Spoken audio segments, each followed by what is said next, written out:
नमस्कार, knocking-news.com में आपका स्वागत है। मैं हूं गिरिजेश वशिष्ठ। क्रोनिक कैपिटलिज्म क्या होता है इसके लिए कहीं जाने की ज़रूरत नहीं है।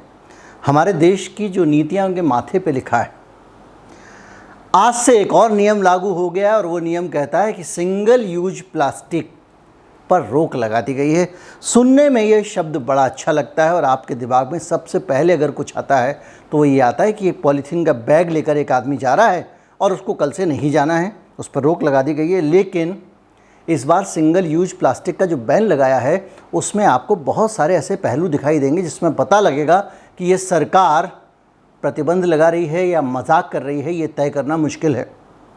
बहुत सारी चीज़ों पे रोक लगी है। प्लास्टिक के ईयरबड्स जो होते हैं उसकी छोटी स्टिक्स होती हैं, कैंडी स्टिक्स होती हैं। इसके अलावा जो छुरी कांटे प्लास्टिक के आते हैं, आप पार्टी में सबको एक एक पकड़ा देते थे, या जो हैप्पी बर्थडे में आप केक काटते हैं वो है। और स्ट्रॉ है, जो प्लास्टिक की ट्रे रोक दी है। स्ट्रॉ जो होती है आपकी, जिससे आप कोल्ड ड्रिंक वगैरह पीते हैं, उस पर रोक लगा दी है। क्लिंग फिल्म पे रोक लगा दी है, जो क्लिंग फिल्म होती हैं उस पर रोक लगा दी है। प्लास्टिक के झंडे पे रोक लगा दी है और गुब्बारों के नीचे जो प्लास्टिक की स्टिक लगती है उस पर रोक लगा दी है। और ये जो छोटी छोटी प्लास्टिक है इसको सरकार ने एक साथ रोक दिया है। आज हम इसी पे बात करेंगे कि ये जो रोक लगाई है इस रोक का क्या मतलब है और इस रोक से हमारे पर्यावरण को कुछ लाभ होने वाला है या नहीं होने वाला है, हानि होने वाली है तो क्या होने वाली है। कहीं मत जाइए, चैनल को सब्सक्राइब कर लीजिए। बहुत सारी नई बातें पर्यावरण के बारे में आप जानने वाले हैं जो चौंकाने वाली भी हो सकती हैं। अगर आप इस चैनल को सपोर्ट करना चाहते हैं, हमारा एक UPI ID डिस्क्रिप्शन में है, उसके ज़रिए आप भुगतान कर सकते हैं। एक QR कोड भी स्क्रीन पर आपको कई जगह दिखाई देगा, उसके ज़रिए भी भुगतान कर सकते हैं। और एक दिल का निशान डॉलर के साथ में YouTube ने लगा दिया है वीडियो के नीचे, उसके ज़रिए भी आप भुगतान कर सकते हैं। मैं अभी हाजिर हुआ।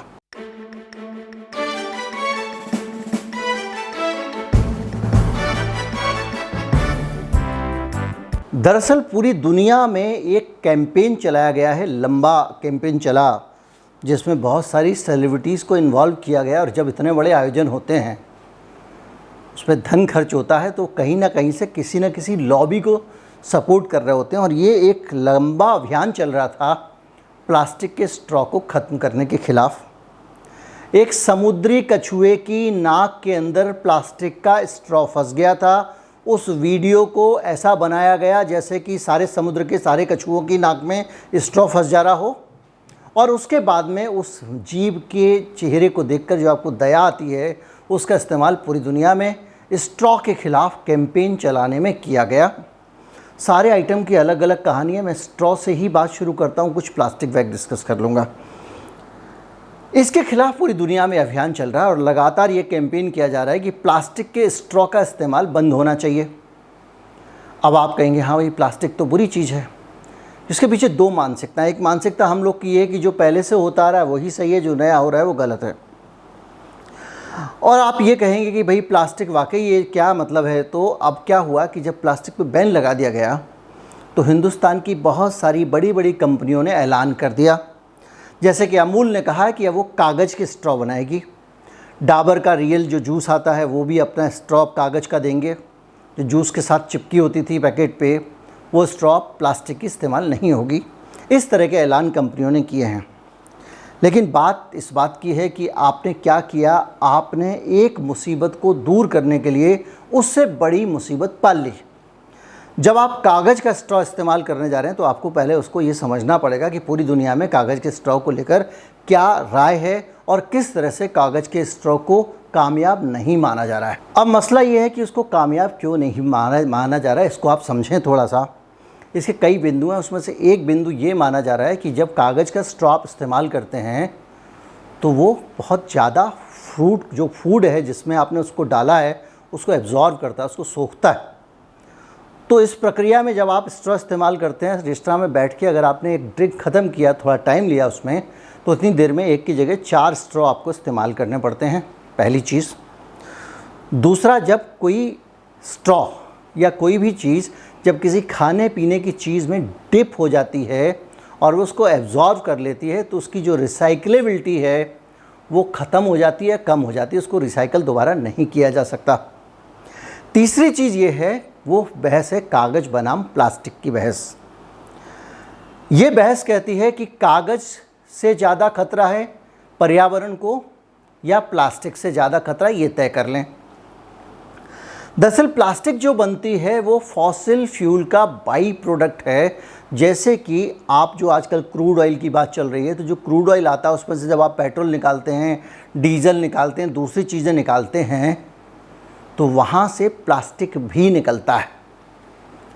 तो जो प्लास्टिक आपके पास आ रहा है वो आ तो एनवायरनमेंट को नुकसान पहुँचा के ही रहा है, लेकिन अगर आप प्लास्टिक इस्तेमाल नहीं करेंगे तब भी एनवायरनमेंट को नुकसान पहुँचेगा ही पहुँचेगा, क्योंकि वो पेट्रोल और डीजल का बाई प्रोडक्ट है। पेट्रोल डीजल तो बंद हो नहीं रहा है, इसके अलावा दूसरी चीज़ें तो बंद हो नहीं रही हैं, पेट्रोलियम जॉली तो बंद हो नहीं रही है, तो वो तो वहाँ से आएगा। अब इसके मुकाबले अगर आप कागज़ की स्ट्रॉ पे जाएं तो कागज़ कैसे बनता है। पहला फैक्टर तो ये है कि अगर 1 किलो प्लास्टिक इस्तेमाल होती है तो उसके बदले में जब आप कागज़ इस्तेमाल करते हैं, चाहे वो बैग का मामला हो या कोई और उत्पाद का मामला हो, तो वो 10 किलो इस्तेमाल करते हैं। यानी 1 के मुकाबले 10 गुना कागज़ का इस्तेमाल आप करते हैं, पहली चीज़। दूसरी चीज़, कागज़ रिसाइक्लेबल ज़रूर है, वो रिसाइकिल हो सकता है, लेकिन उसको बनाने में बहुत ज़्यादा फॉसिल फ्यूल इस्तेमाल होता है। जिस फॉसिल फ्यूल की आप बचत करें, जिस फॉसिल फ्यूल से प्लास्टिक बनता है, वो फॉसिल फ्यूल कोयले के तौर पे कागज़ को बनाने में इस्तेमाल होता है, और कागज़ के निर्माण में अंधाधुंध पानी बर्बाद होता है। तो उस पर्यावरण को होने वाले नुकसान में अगर आप देखें तो कोई भी चीज़ हो वो नुकसान पहुंचाती है, लेकिन कागज़ का नुकसान प्लास्टिक के मुकाबले बहुत ज़्यादा है। अगर आप 70s में जाएं तो इस दुनिया में प्लास्टिक को ये कहकर ही प्रमोट किया गया था कि कागज़ से पर्यावरण को नुकसान होता है, इसलिए हम प्लास्टिक ला रहे हैं। पहले तो आप क्या करेंगे, एक पेड़ को काटेंगे। पेड़ को जब आप काटते हैं तो पेड़ से जो कार्बन पेड़ ने इकट्ठा किया है, जब आप कार्बन डाइऑक्साइड को पेड़ ऑक्सीजन में बदलता है, तो उस प्रक्रिया के अंदर पेड़ बहुत सारा कार्बन अपने अंदर लेता जाता है। नीलकंठ महादेव कहते हैं ना, तो हवा का जहर पेड़ अपने अंदर लेता जाता है, उस कार्बन से ही उसका पूरा शरीर बनता है और प्रगति करता है, और ऑक्सीजन वो छोड़ देता है, उसके अंदर से निकाल देता है। तो अगर एक पेड़ आपने 5 साल पुराना काटा तो 5 साल में एक पेड़ को जितना समय ऑक्सीजन इकट्ठी करने में लगा, उतना ऑक्सीजन आपने एक बार में ख़त्म कर दिया। उसके बाद कागज़ बनने की प्रक्रिया में वो पेड़ आता है, उसको सड़ाया जाता है, उसकी लुगदी बनती है और बहुत सारी चीज़ें होती हैं। अब मसला आया रिसाइकलिंग का मसला। हम अक्सर ये बात करते हैं कि भाई वो कागज़ की जो स्ट्रॉ है वो रिसाइकल हो जाएगी, पेपर बैग तो रिसाइकल हो जाएगा। सही बात है, प्लास्टिक को रिसाइकल होने में सैकड़ों साल लगते हैं, हज़ारों साल लगते हैं, लेकिन पेपर जो है वो जल्दी रिसाइकल हो जाता है। लेकिन ये इतना आसान भी नहीं है। अगर आपने अपने घर पे पेपर को सड़ाया है, या अपने घर पे जो साग भाजी की कतरन आती है उसको आपने सड़ाया है, या दूसरी चीज़ों को आपने सड़ाया है, तो ये सड़ती हैं तो इनमें से कार्बन डाइऑक्साइड निकलती है। क्यों? क्योंकि यहाँ पे आपके पास में ऑक्सीजन है। लेकिन जब आप इसी को कूड़ेदान में डाल देते हैं, इसी प्लास्टिक बैग को, यही घर के कूड़े की कतरनें, ये बायोडिग्रेडेबल जो कूड़ा है इसको, और ये इकट्ठा होकर जब लैंडफिल साइट पे जाता है, जो कूड़े का हर शहर में एक बड़ा पहाड़ जैसा ढेर होता है जिसके ऊपर कूड़ा डंप किया जाता है, जब वहाँ जाता है तो वहाँ इतना ज़्यादा कूड़ा होता है और उसको डिकम्पोज करने के लिए वहाँ पे ऑक्सीजन उपलब्ध नहीं होती है। जब ऑक्सीजन उपलब्ध नहीं होती है तो वही मॉलिक्यूल जो यहाँ पे कार्बन डाइऑक्साइड जनरेट करा था वहाँ मीथेन जनरेट करता है, जो कि ख़तरनाक ऐसी गैस है जो ग्रीन हाउस गैस कहलाती है, जो धरती की ओजोन की सतह को नुकसान पहुँचाती है, जो पर्यावरण पे बहुत बड़ा खतरा है। प्लास्टिक को अगर आप यहाँ से फेंक देंगे तो उसके बाद में उसके रिसाइकिल होने की संभावना है। लैंडफिल साइट पे आप बाकायदा प्लास्टिक को रिसाइकल करने के लिए अच्छी तरह से सेग्रीगेशन के प्लांट लगा सकते हैं, और आजकल मशीनें आ गई हैं जो कूड़े में से प्लास्टिक को अलग कर लेती हैं, और उस प्लास्टिक को आप रिसाइकल कर सकते हैं, और एक प्लास्टिक को कई बार इस्तेमाल किया जा सकता है। इसके बाद अलावा प्लास्टिक को अपसाइकिल भी किया जा सकता है। प्लास्टिक की बहुत सारी चीज़ें ऐसी हैं जिनको आप वहाँ से निकाल के क्राफ्ट में इस्तेमाल कर सकते हैं, दूसरी चीज़ों से इस्तेमाल कर सकते हैं, जो संभावना कागज़ में नहीं है। अब प्लास्टिक के जहाँ पे इतने सारे कागज़ के नुकसान हैं, वो आपको बताते हैं कि आप इन नुकसानों का कोई उपाय नहीं कर सकते इनको रोकने का। जैसे कि आपने पेड़ लगाया जंगल में, उसको काट दिया, अब दूसरा पेड़ उगाते रहिए, उसमें टाइम लगेगा। इसी तरह से जो पानी आपने उसको बनाने के प्रोसेस में बर्बाद किया, वो पानी की भरपाई करना असंभव है, क्योंकि पानी धरती पे एक सीमित मात्रा में है। ये सारी चीज़ें जो हैं, उसी तरह से प्लास्टिक के भी दूसरी तरह के नुकसान हैं। जैसे कि प्लास्टिक बायोडिग्रेडेबल नहीं है, कई साल तक पड़ा रहता है लैंडफिल साइट में, और उसके बाद में बर्बाद होता है। उसके बाद में पानी के ज़रिए दूसरी जगहों से वो चला जाता है बह के समुद्र में, और समुद्र में भी वो बारीक बारीक टुकड़ों में टूट जाता है, और इतना बारीक टुकड़ों में टूट जाता है कि वो जो समुद्री जीव हैं उनके खाने पीने में आ जाता है, और उनके मांस में आ जाता है, जिसको लोग सी फूड खाते हैं। हमारे खाने पीने में भी कंटेमिनेशन प्लास्टिक का हो जाता है। यहाँ तक कि जो नमक है उसके अंदर भी प्लास्टिक के सूक्ष्म कण आजकल आ रहे हैं। तो ये भी समस्या है। तो सॉल्यूशन क्या हो? क्या सॉल्यूशन प्लास्टिक से कागज़ पे चला जाना है, जो ये सरकार कर रही है? ये बहुत मूर्खतापूर्ण सॉल्यूशन है। इनफैक्ट सचमुच आपको कुछ सोचने की ज़रूरत है, और वो सोचने की कुछ चीज़ें हैं जो हम पे निर्भर हैं, जो समाज से की जा सकती हैं और सरकार से की जा सकती हैं। प्लास्टिक के बीनने का काम करने वाले इस देश में जो लोग हैं, उन गरीब लोगों को प्रोत्साहन दिया जाना चाहिए, उनको बेहतर वर्किंग कंडीशंस दी जानी चाहिए। सरकार की तरफ से उनको कुछ इंसेंटिव देना चाहिए कि भाई अगर आप प्लास्टिक बीन के ला रहे हो और आपने 100 रुपये का प्लास्टिक बीना, तो 100 रुपये या 50 रुपये सरकार तुमको देगी, तुमने बहुत अच्छा काम किया है। इसके अलावा जो ऑटोमेटेड सेग्रीगेशन की जो मशीनें आई हैं, उनका इस्तेमाल करके प्लास्टिक को अलग किया जाना चाहिए। उसको वातावरण में जाने ही क्यों दो भाई? प्लास्टिक की दिक्कत यह है कि उसको आप वातावरण में जाने देते हो। प्लास्टिक अगर वातावरण में नहीं जाएगा तो वो खतरा नहीं है, प्लास्टिक वातावरण में जाएगा तो वो खतरा है। लेकिन आप जो इस्तेमाल कर रहे हो वातावरण में जाके भी वो खतरा है, क्योंकि वो वहाँ डिकम्पोज हो रहा है, तो मीथेन बना रहा है, जो प्लास्टिक नहीं बना रहा है। तो उस तरह से अगर देखा जाए, और दूसरा ये सरकार का जो प्रतिबंध सरकार ने बनाया है, ये तो बहुत ही फ़नी टाइप का प्रतिबंध है। ईयरबड की प्लास्टिक आपने बैन कर दी, और आपने वो 1 लीटर 2 लीटर की जो बॉटल होती है जिसमें पानी पीते हो आप, उस पर प्रतिबंध नहीं लगाया। एक बॉटल के प्लास्टिक में कितने ईयरबड्स बन सकते हैं, कितने स्ट्रॉ बन सकते हैं, कितनी दूसरी वाली चीज़ें बन सकती हैं। और आपको बता दूं कि ये जो कोल्ड ड्रिंक की बॉटल है, ये बॉटल कितना थिक प्लास्टिक होता है, इस पे आपने रोक क्यों नहीं लगाई? यहाँ तक कि जो कोल्ड ड्रिंक की और पानी की बॉटल बाज़ार में होलसेल पैक आता है, जिस एक पैक में 15 या 20 बॉटल्स होती हैं, वो जिस पैक के अंदर रैप किया होता है वो गत्ते का डब्बा नहीं होता है, वो प्लास्टिक का ही रैप होता है। वैसे ही पैक मटेरियल जिसकी की बॉटल बनती है, उसी की एक बड़ा सा पैकेट बना के उसमें उसको रैप कर दिया जाता है। यानी जो मेजॉरिटी में सबसे ज़्यादा आपको सड़क पे कौन सा प्लास्टिक पड़ा हुआ दिखता है? बॉटल वाला प्लास्टिक दिखता है।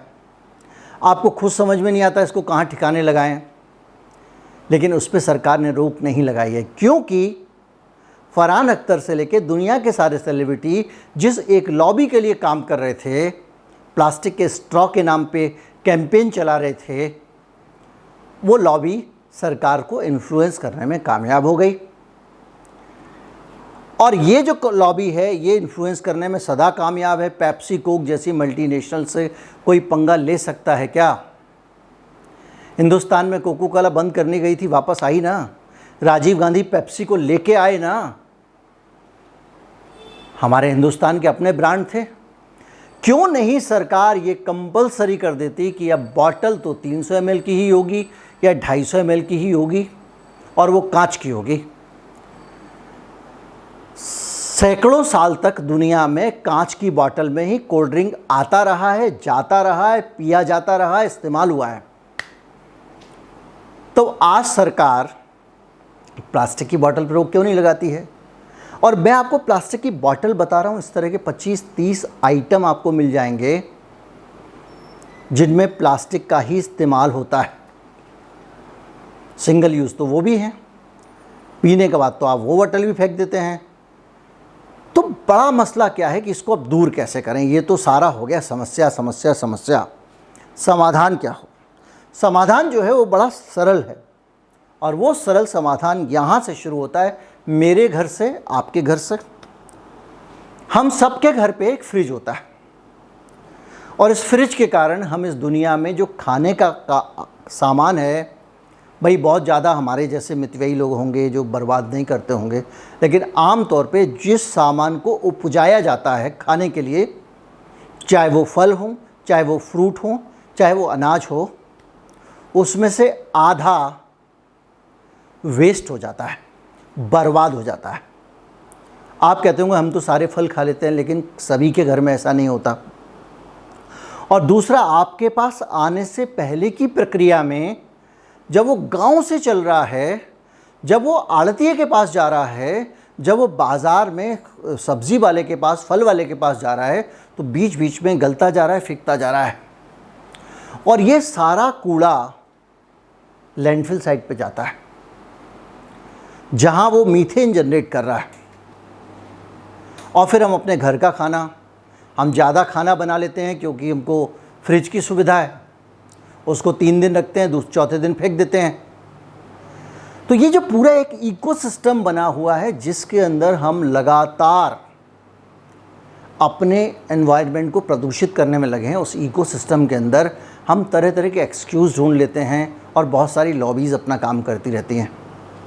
भारत में प्लास्टिक बैन का मतलब ही ये है कि जंगलों के ऊपर मुसीबत आ जाएगी। अब पसंद आपको करना है कि एक जगह किसी समंदर में प्लास्टिक का कचरा है, पन्नियाँ हैं जो समुद्री जीवों को परेशान कर रहा है, और दूसरी जगह हज़ारों किलोमीटर के कटते हुए पेड़ हैं। इन दोनों में से चुनना है, दोनों ही नुकसानदेह स्थितियाँ हैं जिनमें से हमको एक का चयन करना है।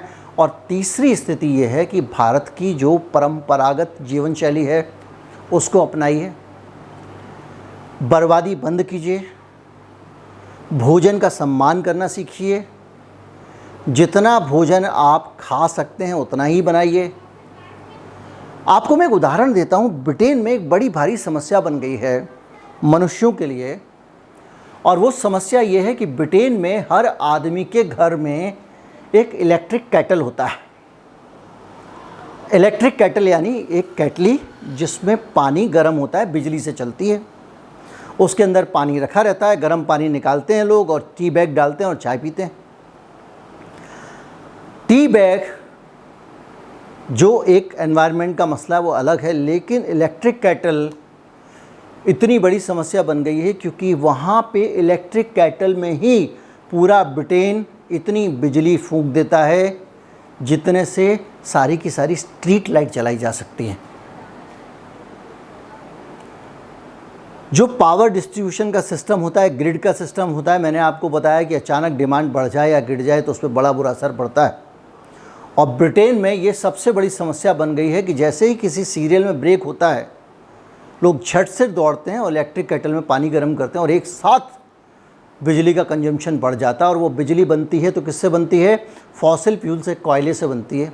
कोयले से ही बिजली बनती है ना। तो अब वो कोयले से बनने वाली बिजली जो है उससे वो इलेक्ट्रिक केटल चल रही है। अब आप कहेंगे भाई आदमी पानी तो गर्म करेगी, सुविधा किस लिए है?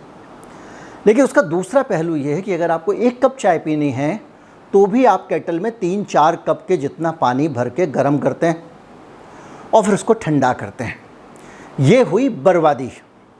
अगर आपको एक खाना खाना है, 1 कप, 1 आदमी का खाना खाना है, आप 4 आदमी का खाना बना लेते हैं, 3 आदमी का बना लेते हैं।